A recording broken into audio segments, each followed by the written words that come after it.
Bismillahirrahmanirrahim. Euh, Dans cette vidéo, on va parler de l'évaluation des immobilisations. Mais avant, je vais essayer de clarifier la notion de la récupération de la TVA.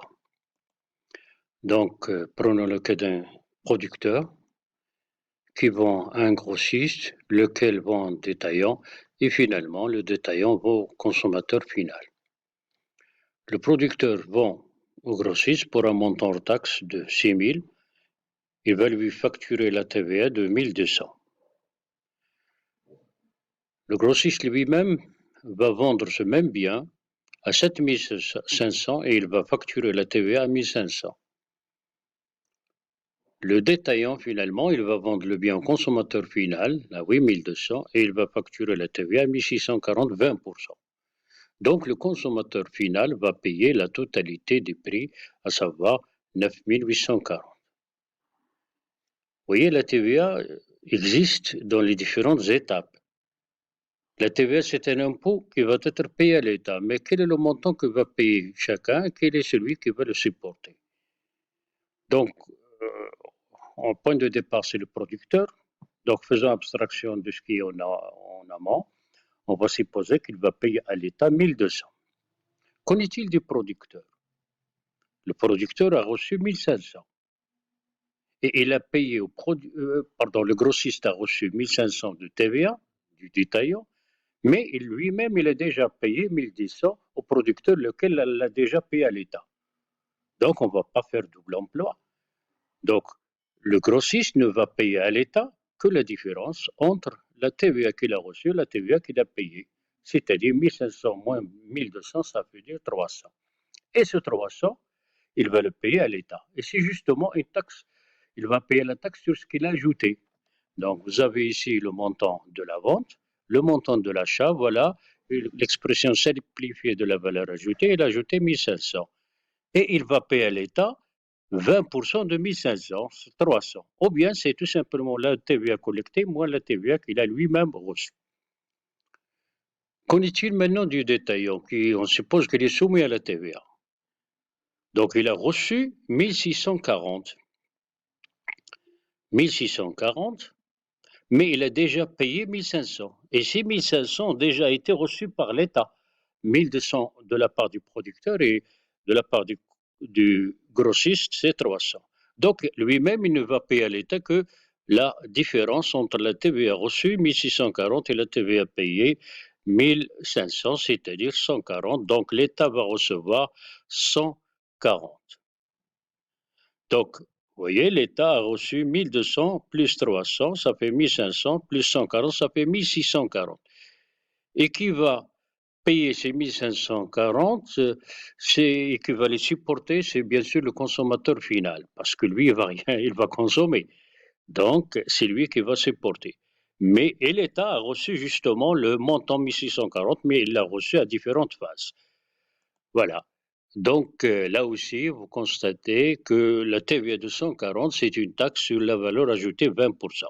Donc, on peut le calculer en faisant la différence ou bien taxe sur la valeur ajoutée. Donc, qu'est-ce qu'on constate? Sur le plan économique, vous voyez ce qui est là avec cette couleur bleue. La somme des valeurs ajoutées, c'est 1000 pour le premier, 1500 et 700, ça fait la production. Donc, c'est voilà une notion économique. La somme de la valeur ajoutée, ça donne la production. Sur le plan fiscal, l'État a reçu 1200, 300, 1400, c'est-à-dire il a reçu 1640 payés par le consommateur final. Et justement, il a reçu la somme des taxes, des TVA sur la valeur ajoutée, des taxes sur la valeur ajoutée. Si on fait 8200 multiplié par 20%, ça me donne bien 1640. Donc, on voit qu'en principe, la TVA pour l'entreprise n'est ni, ni charge ni produit. Pour la TVA qu'ils reçoivent du client, c'est une TVA facturée, donc c'est une dette. Et pour la TVA qu'ils ont déjà payée, c'est une TVA récupérable. Donc, parce que l'entreprise, à chaque fois, déduit, récupère, ou bien sur le plan fiscal, déduit. Donc, c'est une créance qu'il a sur l'État, c'est 34,55.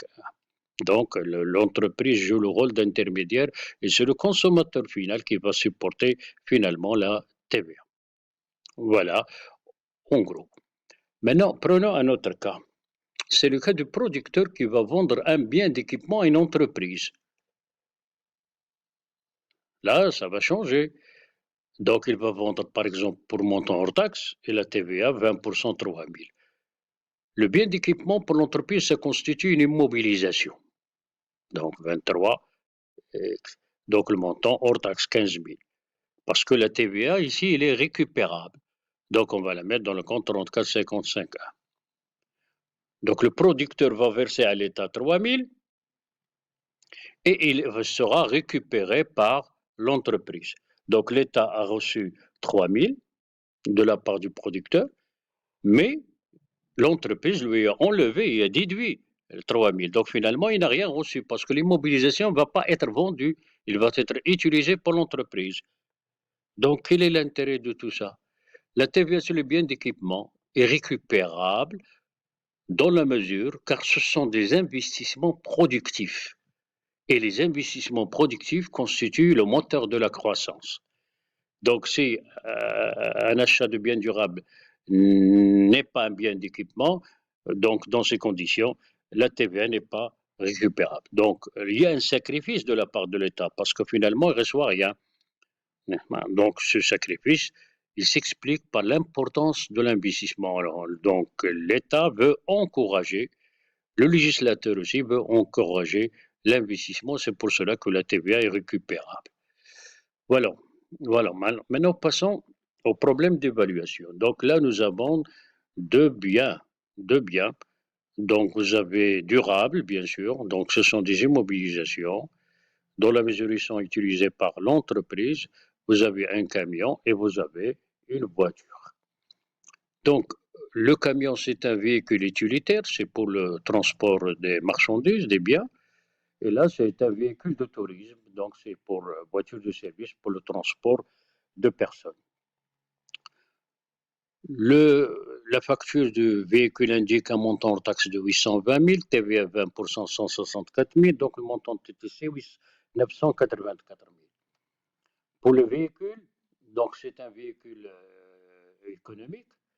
Donc là aussi, il est encouragé par l'État. Donc l'État a aussi un sacrifice. Au lieu de 20%, il ne compte que 7%, ça fait 840. Donc nous avons 12 840. Donc la TVA sur le véhicule utilitaire, elle est récupérable. Alors que la TVA sur le véhicule tourisme n'est pas récupérable.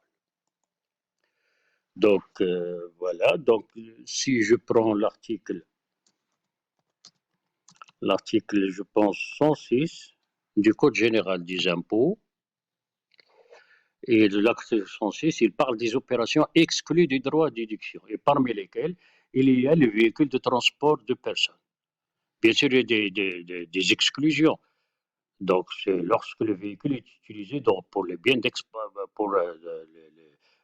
d'exploitation, par exemple le transport public ou le transport collectif du personnel, là, la TVA peut être récupérée. Dans les autres cas, la TVA sur les véhicules de transport de personnes, la loi n'admet pas la récupération. Dans ces conditions, quel est le coût des véhicules dans les deux cas?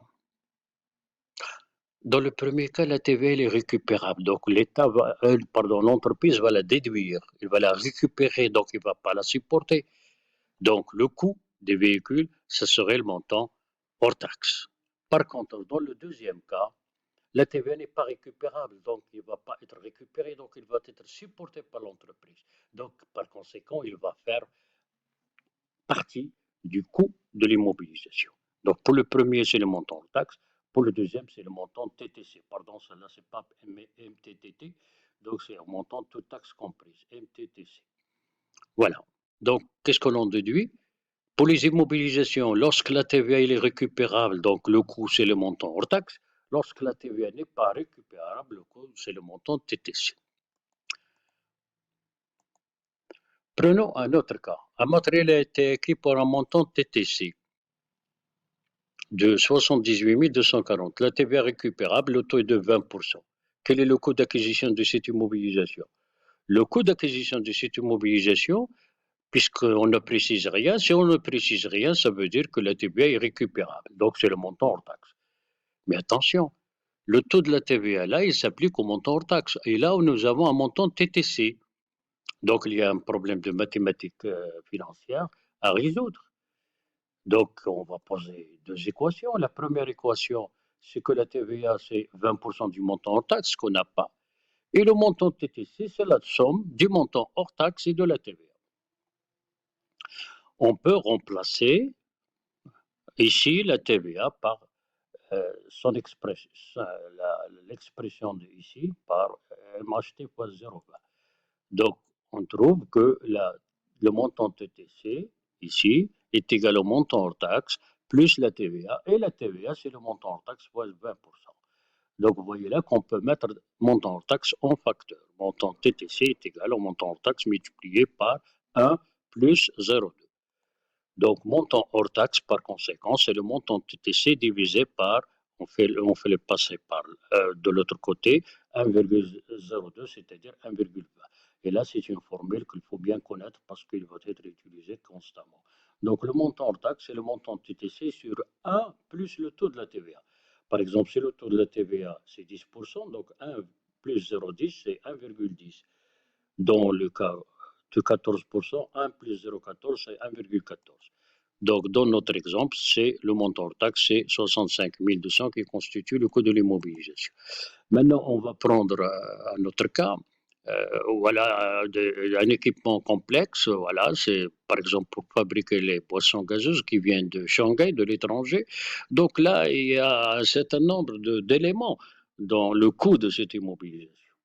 Donc, il y a le prix du matériel, avec lequel on l'a importé. Il y a l'impôt qu'on a payé là, les droits de douane, 98 000. Il y a le frais de transport. Il y a les frais pour installer, parce qu'il faut bien installer, voilà, il faut vérifier, voilà, pour le personnel, il faut l'adapter à ce matériel. Vous avez la TVA sur le matériel, vous avez les honoraires transitaires, celui qui s'occupe de l'importation. Donc, c'est une profession libérale, le transitaire, oui, mais il a TVA sur les honoraires. Quel est le coût? Quel est le coût? La TVA, elle est récupérable. Quel est le coût de cette immobilisation? Là, on va se référer à la loi un petit peu pour voir qu'est-ce qu'il nous apporte là. Donc ici, on va aller, c'est le code général de normalisation, pardon, c'est le code des impôts là, voilà, code général des impôts, donc voilà, on parle aussi d'amortissement, vous allez voir l'année prochaine, c'est-à-dire le calcul de la prestation, c'est calcul sur la valeur d'origine hors taxe sur la valeur ajoutée déductible. On en avait parlé tout à l'heure. Telle qu'elle est inscrite à l'actif immobilier. Cette valeur d'origine est constituée par le coût d'acquisition. Et ce coût d'acquisition, il comprend le prix d'achat, augmenté des frais de transport, frais d'assurance, droits de douane et frais d'installation. C'est bon. Donc, nous avons un autre document qui nous donne plus de précision, c'est le code général, général de normalisation comptable. Donc, je pense que notre problème se trouve à la page 57. Oui, donc c'est le problème d'évaluation. Voilà, les modalités d'application des méthodes d'évaluation. Donc, ici, on va aller aux immobilisations corporelles et incorporelles. Les immobilisations incorporelles et corporelles sont inscrites à leur coût d'acquisition pour les immobilisations acquises à titre onéreux, c'est-à-dire on paye. De quoi est formé le coût d'acquisition? Fais attention, il y a petit a, c'est le prix d'achat augmenté des droits de douane. Vous vous rappelez de ça? Prix d'achat augmenté des droits de douane et autres impôts de taxes non récupérables. Et diminué de quoi? Des réductions commerciales et des taxes légalement récupérables. Donc tout ce qui est récupérable ne fait pas partie du coût. Ensuite, il y a les charges accessoires. Donc, d'abord, prix d'achat augmenté de droits de douane, les charges accessoires d'achat, le transport, les frais de transit, c'est-à-dire le transit, c'est les frais pour faire parvenir le bien de la douane jusqu'à l'entreprise. Donc, il y a le transitaire qui s'occupe de ça, les frais de réception, l'assurance, etc. Bien sûr, à l'exclusion, on le répète encore, des taxes légalement récupérables. Tout ce qui n'est pas récupérable ne fait pas partie du coût. Mais il y a une autre exclusion. Il y a des frais qui ne font pas partie du coût. C'est les droits d'enregistrement, ça, c'est les impôts qu'on paie, qu'on appelle aussi le droit de mutation, les honoraires payés aux professions libérales,